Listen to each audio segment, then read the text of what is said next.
clouds are very gloomy for a lot of Knicks fans this week. Not me though.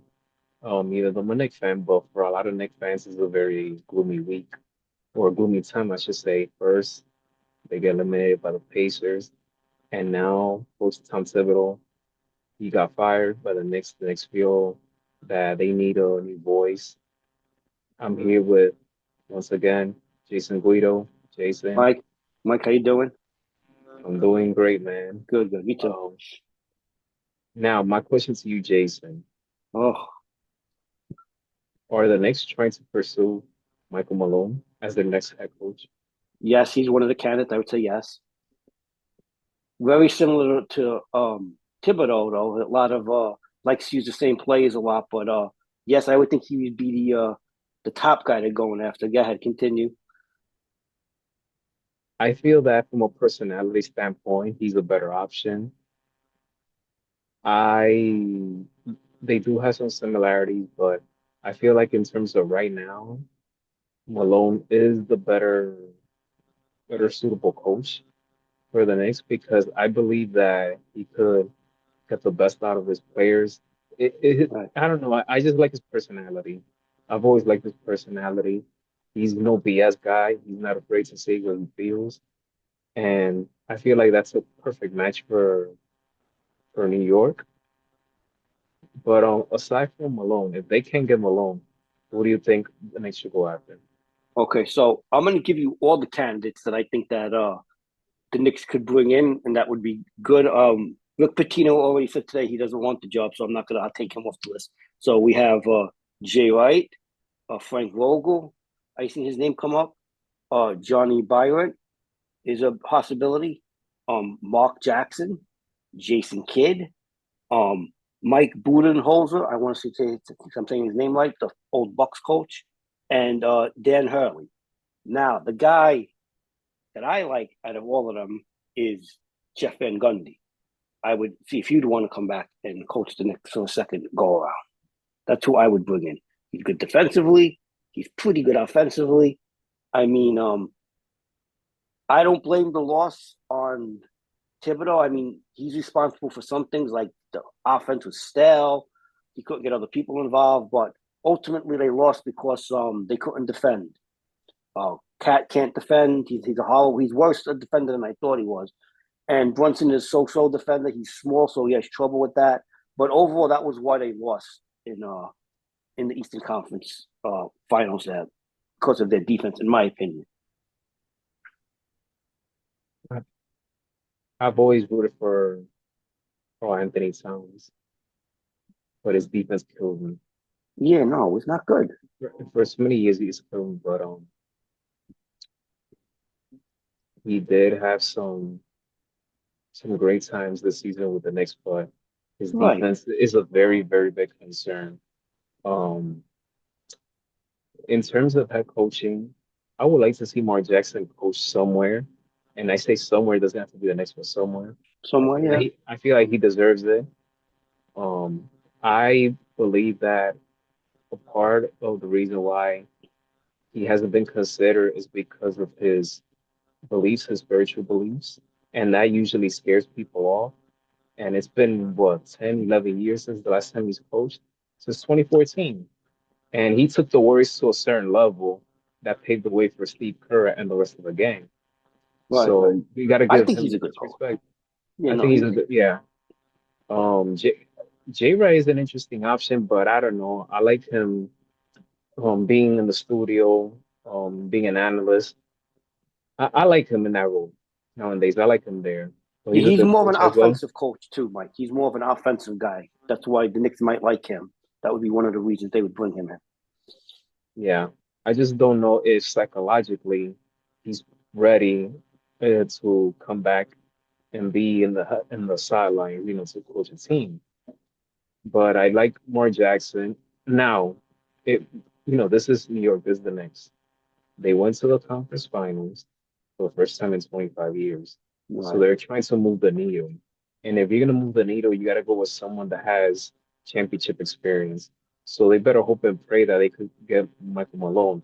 But again, just because if you get him, that doesn't mean that your problems are resolved. You still need No, to you need to work on your bench and you need to work on that defense. absolutely. And here's the other thing. So, I would consider trading Carl Anthony Towns. I know that's would be a tough pill to swallow for some Knicks fans, and he's really good. But I would consider trading him for the right deal. I would because I would like somebody who could. He can't play the center. I know that. I won't play him at center anymore. As a power forward, as a four, he's okay. But again, he gets beat to the basket all the time, breaking down the defense, and then they either just go to the basket with the ball, pop up for a short jumper, or pass the ball to somebody behind the 3 point line, and they make their shots. The other team, anyway, it's just like the Pacers, especially teams that can shoot the ball. And I would have to consider trading him. I really would. Do I think they're going to do that? No, I think they're going to bring back the core that you've seen and work on the bench. And I mean, where was Malik Bridges in Game 6 too? Like he was a major disappointment for me. I thought he was a guy who can score. He has the capability of scoring 30 points a game. That's what frustrates me about him. And he's either good or we don't know where he is. And then he has one quarter where he's sensational. But I don't know. It was a very inconsistent team, and I think that's the reason why Thibodeau got fired or they moved on from him because I think that overall the upper management, Rose, the GM, they don't think that the Knicks could win the NBA title with Tom Thibodeau as the head coach. So we'll see who they're going to bring in. Whoever they bring in is going to have a lot of pressure on them. That's for sure. And again, it's going to be on Rose too to bring in, change up the bench and fit people into the salary cap. Remember, there's a salary cap. It's not like the other sports like I always talk about.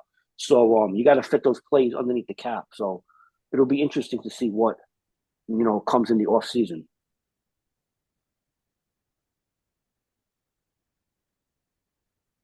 Let's move on to the NFL now, Jason. Yep.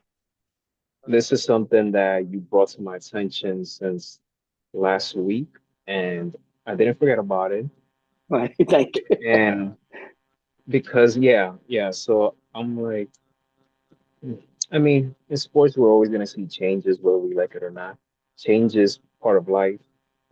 And That's true. now the NFL, they've made some changes with the kickoff as well as Right. overtime changes.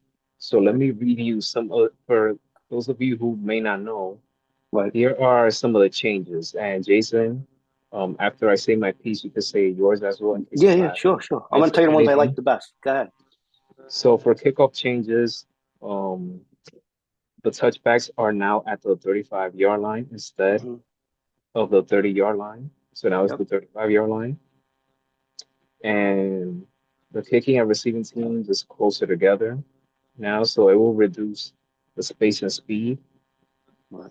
As well as for overtime changes, the overtime period remains at 10 minutes. Right. Both teams will now have a chance to regular season overtime similar to the postseason. Right. Jason, take it from there. Right. So that's one of the better rules where now both teams in overtime will get the ball. So if you get the ball and you stomp down the field and you score a touchdown, the game isn't over. The other team's going to get a kickoff and a chance to tie the game. So that'll be that's exciting. I like that rule. I like the I'm not so much on the balls at the 35-yard line now on the touchback. It's more offense. I like the defensive part of football. Um, the other rule changes I like is the I'm gonna get to the one I like the best in a second. They also now certain rules can be they're gonna have the replay assist, so you don't have to use a challenge. So there'll be certain plays. So if there's a face mask and it's not a face mask or a horse tackle, a horse collar, I should say, and it's not, they can go back and look at it and say, no, it wasn't. Now, the reverse to that is that you can't call a face mask. So if the face mask or horse collar or um, hit to the head on the quarterback, that's another part of that rule. You can't go and say, oh, he hit my quarterback or he pulled the face mask. It has to be already called by the referees, and then they're going to go look at it and see if it was a face mask or not. That's something that I like. That you're trying to get the rules right. But the best part of the new rule changes is, well, I don't know if this is a change, but it's going to be they're going to have a microchip in the football, and they're going to call it the iHawk technology. Where now you'll know if the ball goes hits the first down marker or not. So we've seen all that controversy in the AFC Championship with the Bills. They said that they got the first down twice. The referee said no. They went to the replay. You couldn't tell. Some replays you could see. It looked like he got the first down. Josh Allen, and some other ones it looked like he didn't make it. But that'll for once and for all, we'll know who gets the first down now, and that's important. And then real quick, I want to add that the tush push they kept.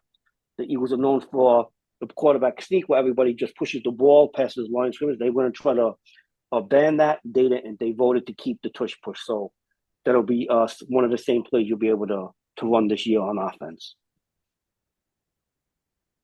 Do you feel that I know you mentioned the Buffalo Bills, but do you feel that there's any other teams in the NFL that could benefit from these rules?